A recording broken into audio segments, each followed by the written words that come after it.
नमस्कार। Times of Swaraj के खास कार्यक्रम राजपथ में आप सबों का स्वागत है और मैं हूं संतोष सिंह।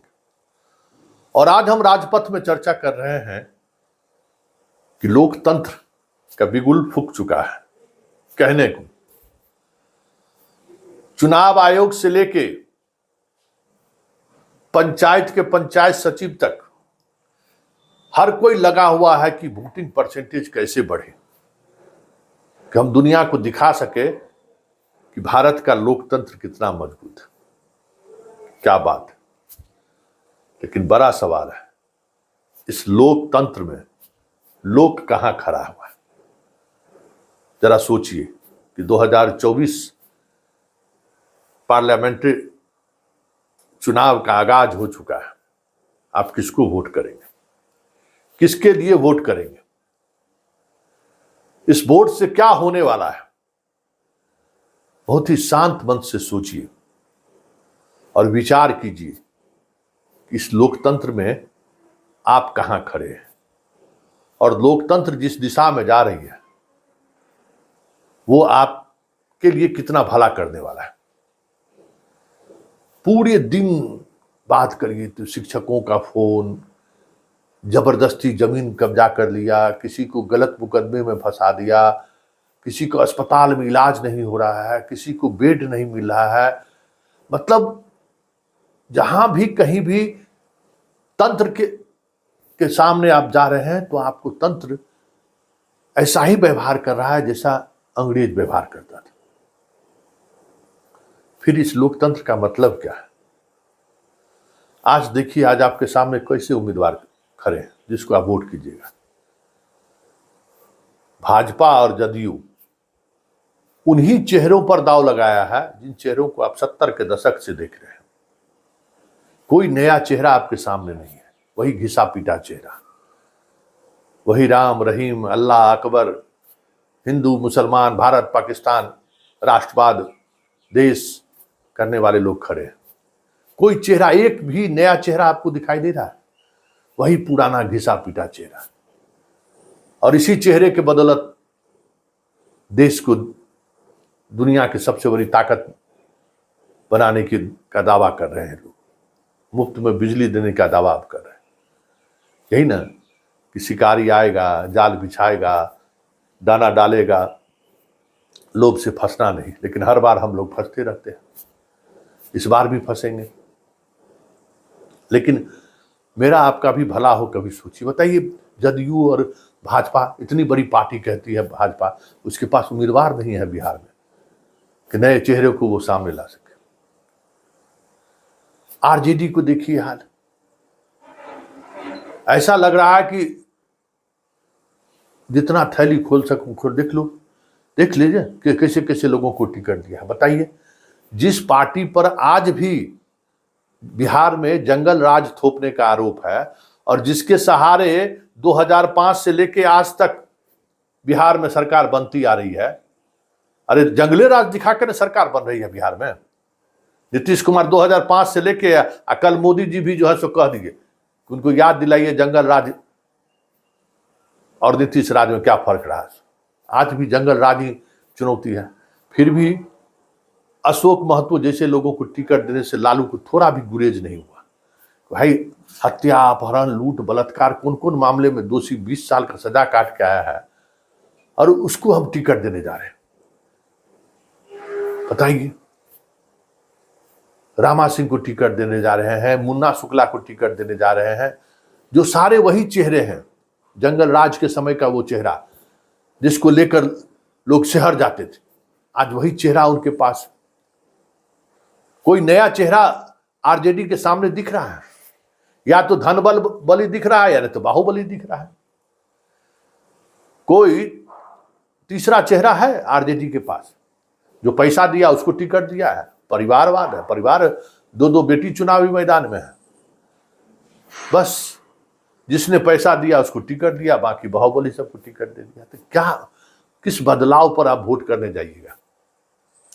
कांग्रेस की तो बात ही छोड़ दीजिए, उसको तो उम्मीदवार नहीं है, घरे घर ढूंढ रहा है कि हमको उम्मीदवार दीजिए, उम्मीदवार दीजिए, तो चुनावी मैदान में आएंगे। सीपीआई सीपीएम को प्रतिनिधित्व चाहिए।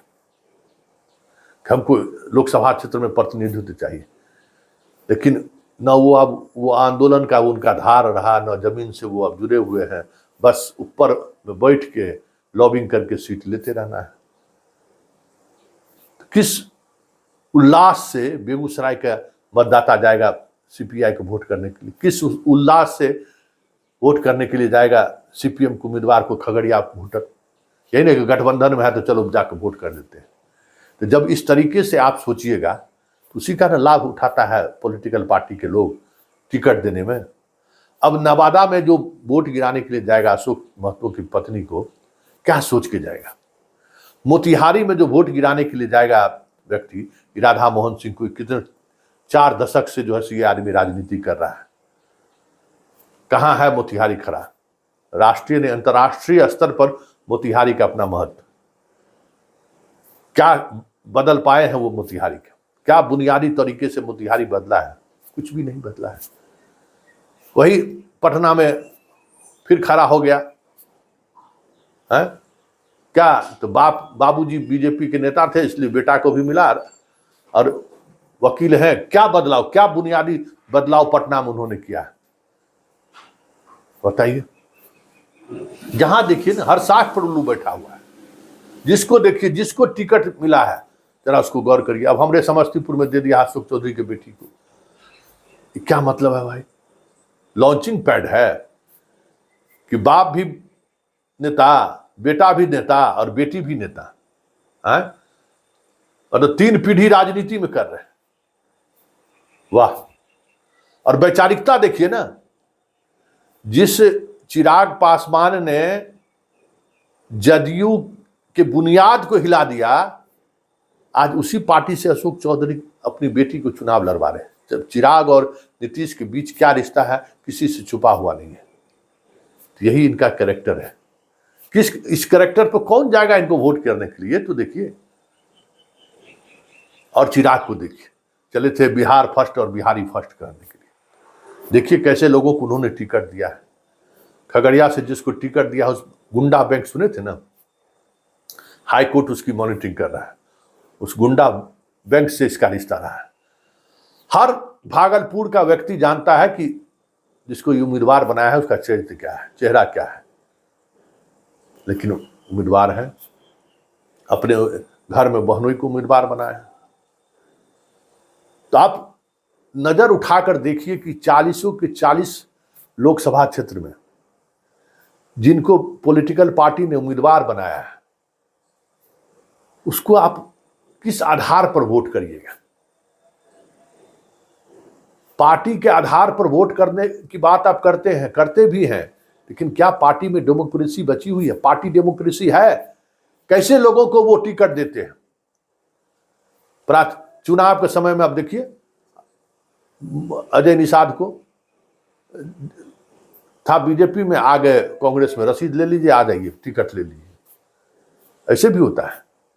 तो इस देश में पार्टी डेमोक्रेसी भी नहीं है, लेकिन वोट लेंगे पार्टी के आधार पर भी। और हम लोग भी उसी आधार पर महागठबंधन और एनडीए गठबंधन के आधार पर हम लोग वोट करते हैं। हमारे सामने उम्मीदवार कैसा है, हमारे सामने उम्मीदवार का चरित्र कैसा है, हमारे सामने उम्मीदवार का को जनता के प्रति भाव क्या है, कुछ नहीं सोचते हैं। तो कुछ जब आप नहीं सोचेंगे तो ये जो अराजकता वाली स्थिति आप फेस कर रहे हो, उससे कैसे आपको निजात मिलेगा? हजारों शिक्षक रोज हमको फोन करते हैं, छात्र फोन करता है, प्रश्न पत्र लीक हो रहा है, लोगों को पैसा खर्च कीजिए तो आपको पोस्टिंग मिलेगा, पैसा खर्च कीजिए नौकरी मिलेगा। इस डेमोक्रेसी का क्या मतलब है जब पैसे से सब कुछ होना है? तो घूसखोरी होना है तो कोई मुद्दा है घूसखोरी का? खाली जो विपक्ष में है वो चोर है, और जो मोदी जी के साथ है साधु है। तो ये जनता, अगर आप ये इन बातों को नहीं समझिएगा तो आप सोचिए नहीं, ये जो 40 लोकसभा क्षेत्र से जो लोग आज चुनाव लड़ रहे हैं, किस आधार पर उनको वोट कीजिएगा? सब अपने अपने रोजगार में लगा हुआ है।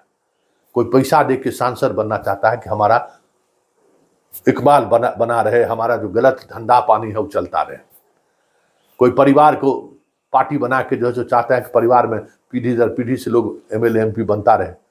विरासत हमारा चलता रहेगा, वही उसका धंधा है। मतलब आज हर कोई धंधा वाला लोग राजनीति में, चाहे धंधा कुछ भी हो, लेकिन धंधेबाज है सब कोई। उस धंधाबाज के बीच आप कहाँ खड़े हैं? जरा सोचिए, ठंडे दिमाग से सोचिए कि आप कहाँ खड़े हैं। इसलिए इस लोकतंत्र का होने या नहीं होने का कोई मतलब नहीं है। ये लोकतंत्र हमें अधिकार देता है 5 वर्ष में एक बार वोट करने का, और उस वोट करने को के अधिकार का किस तरीके से मायाजाल के सहारे हमें आपका इस्तेमाल होता है, ये भी समझने की जरूरत है। और अगर जब तक आप ये नहीं समझेंगे, तब तक जो अराजकता वाली स्थिति आप फेस कर रहे हैं, उससे कोई आपको निजात नहीं दिलवा सकता है। संतोष जी, खबर चला दीजिए ना, आपके खबर का असर होता है? कुछ भी नहीं होता है। सच्चाई यही है कि सारा सिस्टम बहरा और अंधा हो गया है। इतनी मोटी चमड़ी हो गई है कि आप उस पर कुछ नहीं कर सकते।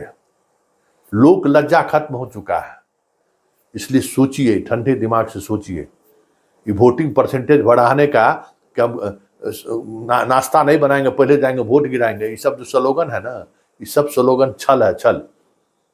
ये कपटी लोगों का स्लोगन है, और हम लोग हर बार छले जाते हैं इन कपटियों के। सोचिए, ठंडे दिमाग से सोचिए और मनन करिए।